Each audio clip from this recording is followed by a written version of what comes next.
All right, all right, all right. Wildcats. I've talked at length how this book just was not that good. Um, it had varying degrees of interest as the book was going. The miniseries was just, again, I kind of liked issue one, but there was a lot of nostalgia for the time. Jim Lee was the coolest thing on the planet to me. His X-Men work was just the best. And so Jim Lee doing his own team, Wildcats, holy shit, I could not wait. And so nostalgia kind of has me stuck on, like, I liked it. But as you reread it, there's not much to it. The execution was not that interesting. The character designs were kind of hit and miss. So the miniseries is okay, and then the regular series, which we've looked at, started out kind of fun, and it was all leading up to a crossover, the Killer Instinct crossover with Sylvester on Cyberforce, and that was fun, and that ended with issue 7, as far as the Wildcats part of the crossover. So we're about to start off on a new storyline, is what you would think. Because miniseries is over, the Killer Instinct crossover is over, so we're off to do something new. So Wildcats number 8, you get him drawing voodoo. Whenever you get Jim Lee drawing a hot girl with dark hair, I just think of like Psylocke was the hot girl in X-Men, so voodoo's the hot girl on Wildcats. She's in a swimsuit, she's looking hot as hell, and I could care less about the monster claws coming after her. In fact, I think there might be an idea, I could be completely wrong, where this is more interesting without the monster claws, just have her look shocked at whatever. I don't know. But I like the details added into here. She's reading Howard Stern's Private Parts. She's got Wildstorm Tropical Oil. There's a Caribbean Cruise, like, pamphlet here. There's a Nintendo Game Boy and a game. What is that game? Missile Command. That's funny, is the game. And then she's playing Tetris. There's an issue of Playgirl. Oh, that's funny. I've known a lot of women in my life, and not one of them has ever wanted to, as a grown-ass adult, want to read Playgirl and look at a magazine full of naked dudes in the same way that dudes want to look at Playboy and look at naked girls. Generally speaking, broad brushing it, guys want to look at naked women, girls do not want to look at naked dudes. That's not what interests women. There's a lot more other things that would kind of have the same effect that dudes looking at images of naked girls. That's one thing, but the same thing that gets women as excited is not images of naked guys. So that's just kind of stupid. Playgirl's for gay men. So, interesting cover. Where are we going? So here's an interesting thing. Story, Brandon Choi, Jim Lee. So, God, it's Brandon Choi. It's not going to be great. Art, Jim Lee. And it doesn't break it down by... It just says art is Jim Lee, Richard Bennett, and Scott Williams. I'm not entirely sure which pages were Scott Williams, but Richard Bennett, this is the first time I started noticing him doing the inks on top of Jim Lee. And Richard Bennett gives Jim Lee's art an entirely different look. In my opinion, having followed him intently for years at this point. Starting with Uncanny X-Men, the Wolverine Punisher, African Adventure, Uncanny X-Men, regular Wildcats, all the stuff that Jim Lee's done. Suddenly, it looks different, and it's the inker. It's Richard Bennett. That guy has an attention for detail, and he will add details that are not there in the pencils. Scott Williams will interpret Jim Lee's pencils to the best of his ability, and he does it. They're like a unified one, honestly, of like Jim Lee and Scott Williams are just kind of like one artist almost at this point. And they blend really well together. But Richard Bennett will add things that Scott Williams does not. And I can't explain it. And it's just only one of those things where if you see it and you follow Jim Lee's artwork for years, as I had at this point, it stood out. Something's different. And I think he does some things on the faces I don't care for too much. You'll see it a lot in... He'll ink these cheekbones, this dark shadows here, and then he'll do these crosshatches on the sides of the cheekbones. That's just not... It's more prominent when Richard Bennett's doing it. So we'll dig into that, but look at the details on the cityscape. I think that looks pretty damn amazing. I like it. The story is Grifter, he's narrating it. Him and Zealot are out. They're done fighting. They're done going through all this intense shit. Grifter's saying how Zealot just wants to get training again. He's like, no, we're going to go and have some fun. So they're at some seedy bar playing pool. He's like lining up, got the cue ball lined up on the 8 ball, and he's just talking about how awesome he is, and he's going to sink it, which he does. He sinks the 8 ball, boom. And he's like talking some shit about how there ain't a man been born that can beat me at this game. And then she's like, oh, really? Stupid. And he sinks the cue ball on the 8 ball, and so he loses.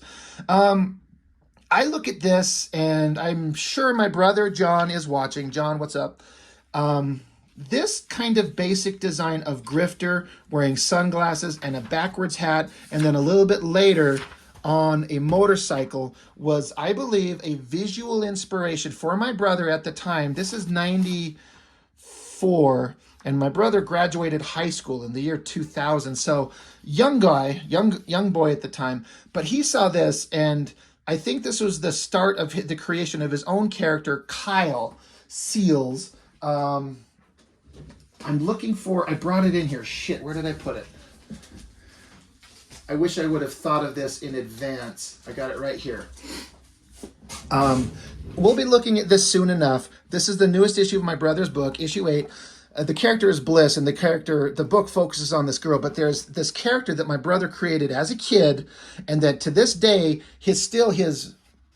one of his 2 main characters. Main character is Bliss, but this other character is this guy he calls Kyle Seals. And if you look, you've got him like jacket, pant, backwards hat, glasses.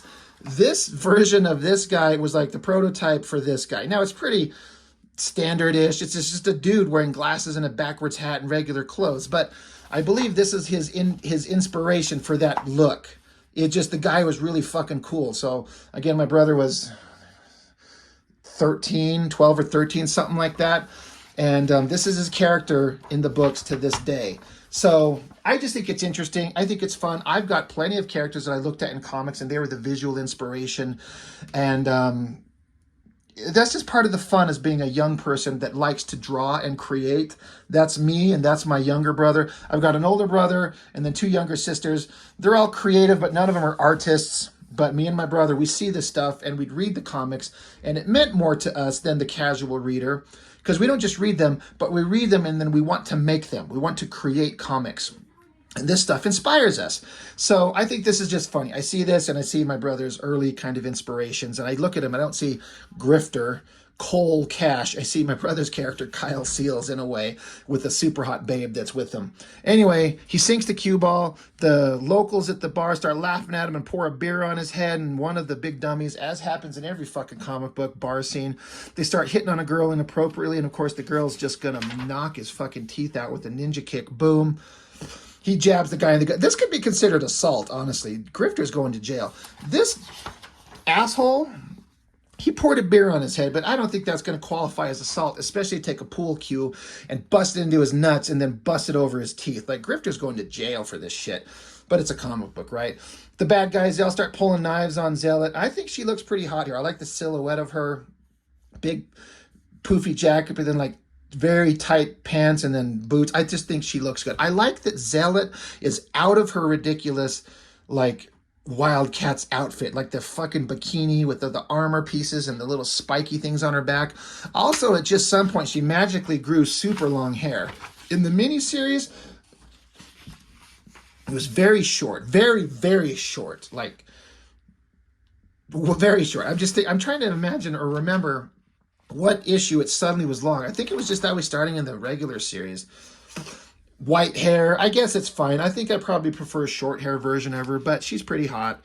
She's cool. So she's beating the shit out of him, blocks the knife, smashes the face, elbow to the head, jumps in the air, and pulls a big old classic Jim Lee, like, kicking forward, boot to the face.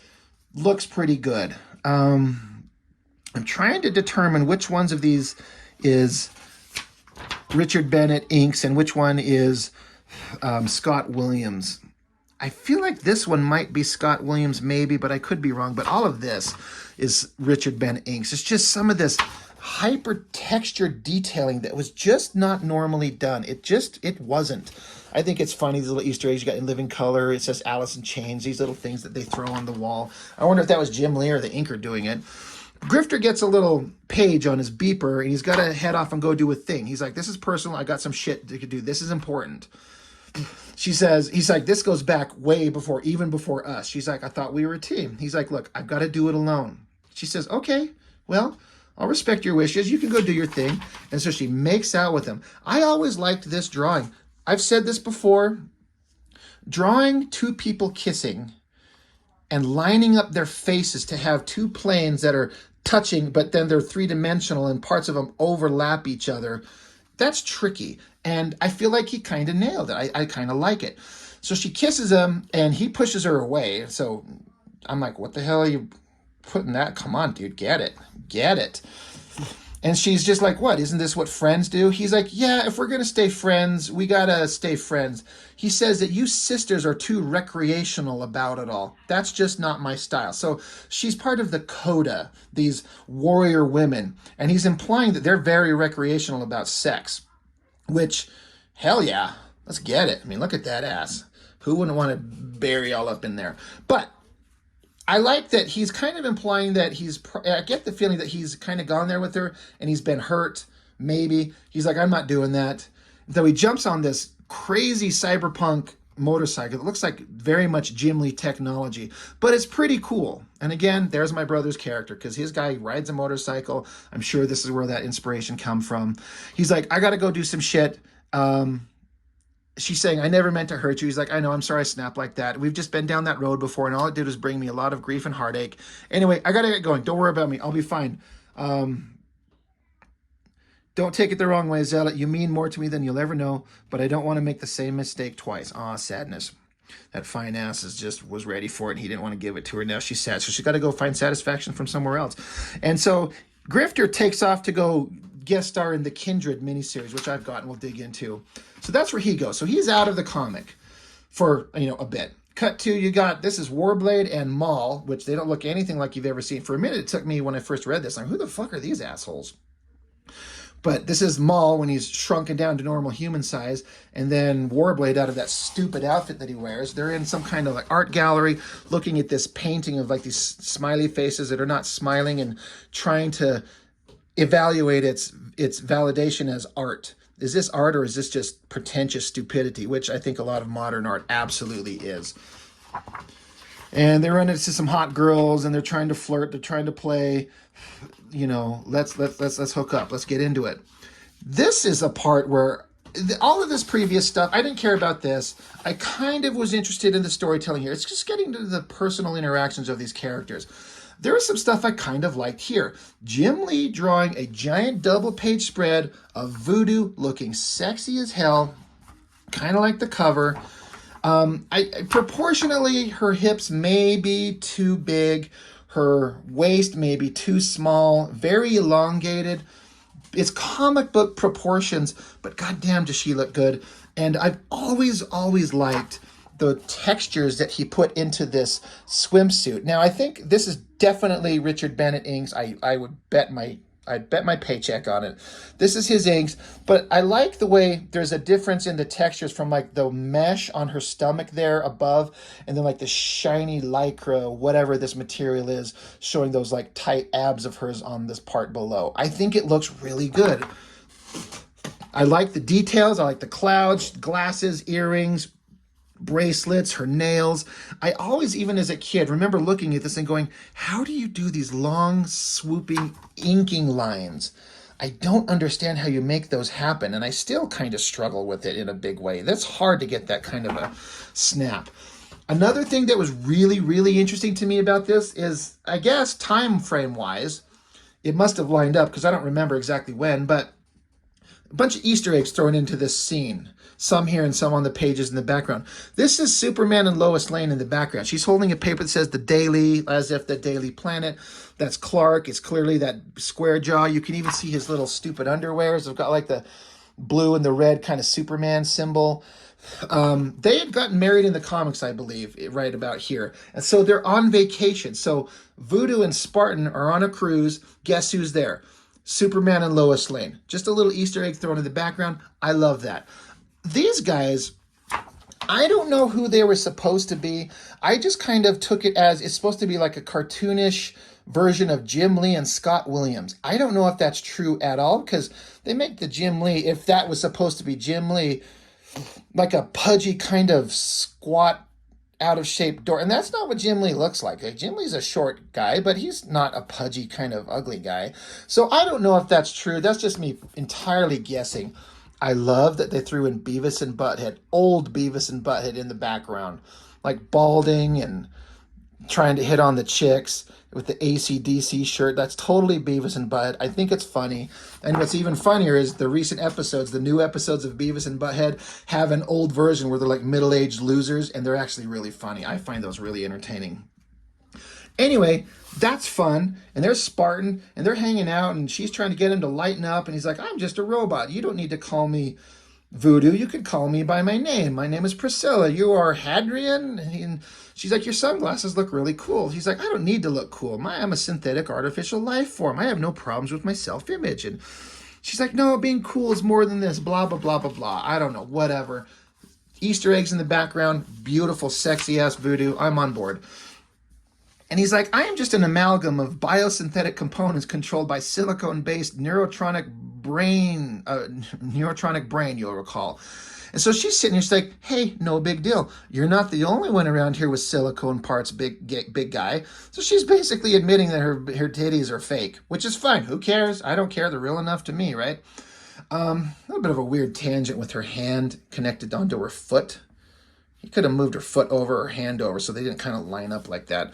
But Spartan hears that. He's like, oh, you're right, Pris. Using my mag-res imaging, I can see that. And so she freaks out. Mag-res imaging, cut that out. Don't you dare turn those X-ray peepers on me. So he's like basically like seeing through, but he's not seeing through her swimsuit. He's seeing her little silicone parts under her skin. So she picks up her drink and throws it on him. It's even set up over here. I kind of like that drawing of her throwing the drink. It splashes on him. And then, this is interesting, he's playing like he's shorting out, like an electronic device getting wet. He's like, don't, liquid, melting, and she's freaking out. She's, oh my God, what have I done? And then he starts laughing. So he's not just a soulless robot. He's got kind of a sense of humor. He's playing with her. And because there's kind of like, for some reason, like a weird relationship developing between human girl and the walking robot vibrator. So I could see why she'd be interested. The best part about this whole thing is in the background. Hot redhead and a dude with brown hair and red sunglasses. And he's got a little question mark because he sees the guy freaking out. And he's like, did you see that man over there, honey? You don't suppose he could be a, and it stops saying, it says the letters MU, but he's going to say mutant. This is Cyclops and Jean Grey. They had just gotten married in the X-Men comics recently. And so they're on vacation with Voodoo and Spartan and Superman and Lois Lane and Beavis and Butthead. I think that's great. And I loved seeing these characters that look like the versions of the X-Men characters that I used to be loving when Jim Lee was drawing them. At this point, it's been quite a while. A year or two since we've seen Jim Lee draw the X-Men. And I just thought it was awesome. That looks like Cyclops. That looks like Jean Grey. That's Jim Lee drawing them. I think that's awesome. Just a little fun little Easter egg thrown in there. It's awesome. So then Spartan and Voodoo, she's getting all on him. She's like, oh, you're so funny. We've been through a lot of shit. She's like, that couple's got the right idea over there. That we are on the lust boat. So she's totally throwing her ass at him. Kind of the way that Zealot was over here, and Grifter's like, no, I don't want it. And so Spartan's like, Priscilla, we've been brought along as protection, and we're supposed to this, and we're supposed to that. We're here on a job. She's like, all I'm saying is that since we're here, we might as well enjoy ourselves. He's like, what do you mean? She's like, do we have to spell it out for you? The lab boys at Halos need to replace some of those, or do those lab boys need to replace some of those chips in their head? So she's throwing her ass at him. And like, please get it. Just do this. Like, quit putting it off. They're almost going to kiss. And then, of course, stupid Jacob Marlowe shows up. And even Voodoo's like, yeah, your timing stinks. Kind of a weird, overly muscled, overly rendered version of Jacob Marlowe. Whatever. They're on the job. We wanted to watch Voodoo and Spartan get it on. I want to see that comic. I really do. But then suddenly there's this giant explosion in the sky. Boom. And then the boat is being sucked up into like a vortex. Being sucked into kind of a black hole.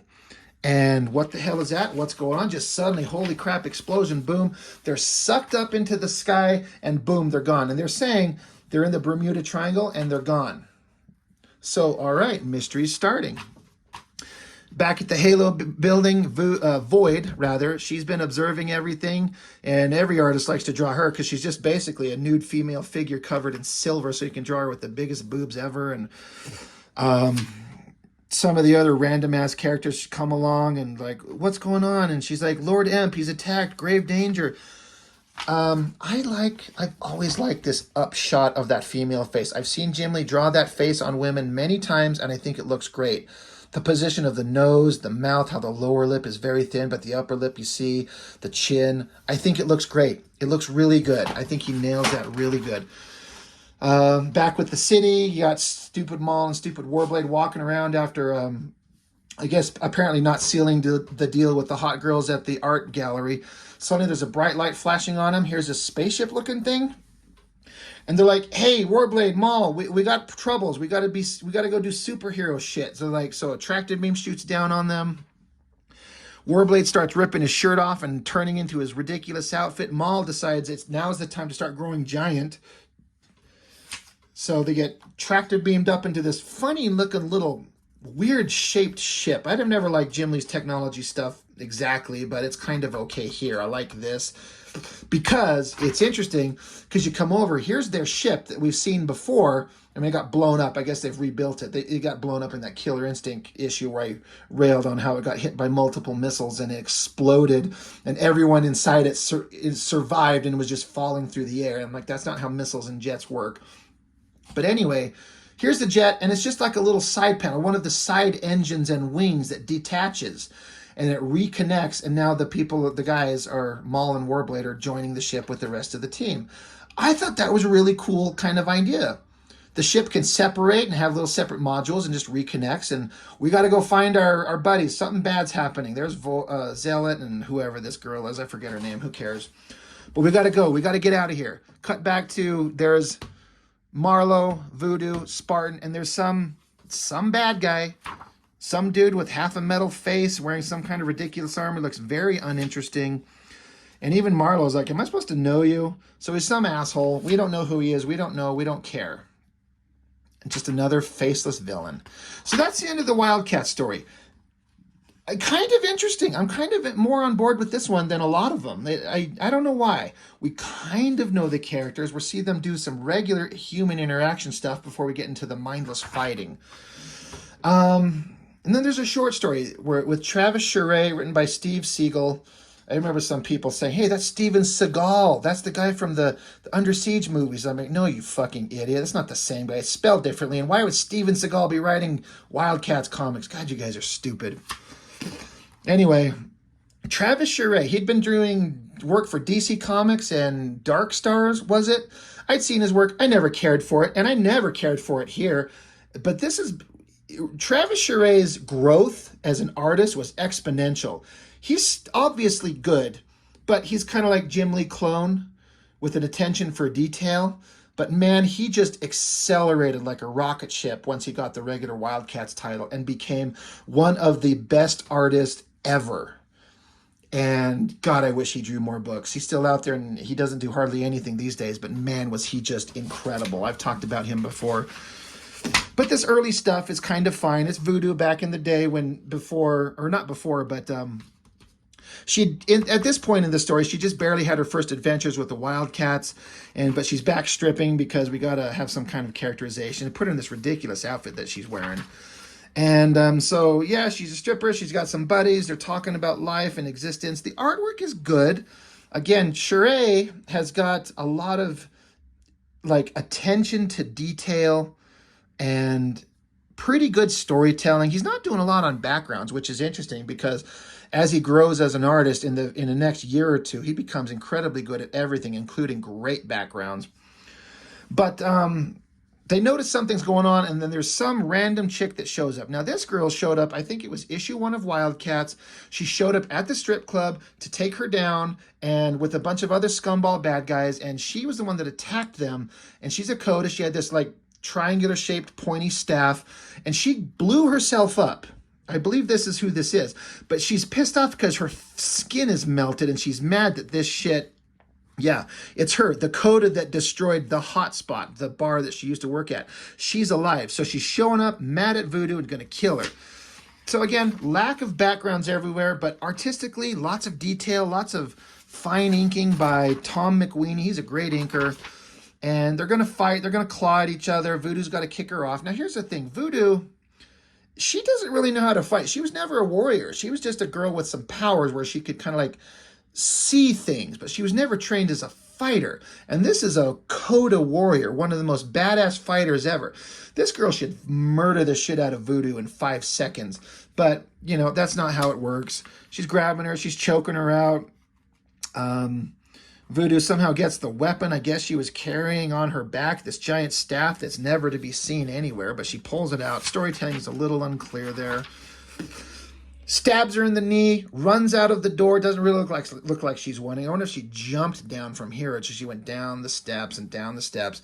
But then Coda Babe, she's coming up. She jumps off. She's going to stab her to death. And then Voodoo uses her powers, this ability to get into your head and confuse you, makes her land on her own staff and kill herself. She's dead. She eliminated this one little violent thing from her past from when she was first recruited by the Wildcats. And then you cut back to regular time, modern time, they got her in this new outfit, the outfit that she wore from here on out, which I think looks better. This like stripper outfit that she was wearing, it's visually interesting, but it's not a superhero outfit. It's just a stripper outfit. So they put her in this full top to bottom. She's fully covered, but it's still spandexy. The design of it's pretty good.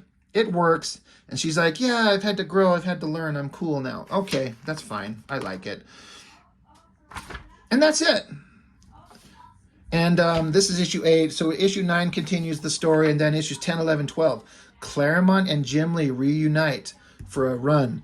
It was kind of okay. But anyway, Wildcats, number 8. Different inker doing work over Jim Lee. Kind of cool, kind of fun. Interesting-ish story points. I mean, it's not great. It's not high art.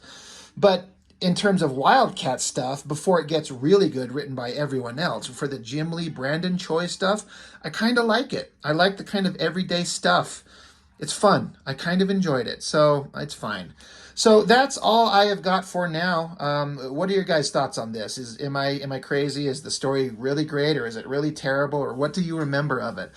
But I kind of enjoyed it. It's kind of fun. So that's it. Thanks for joining me. See you on the next one.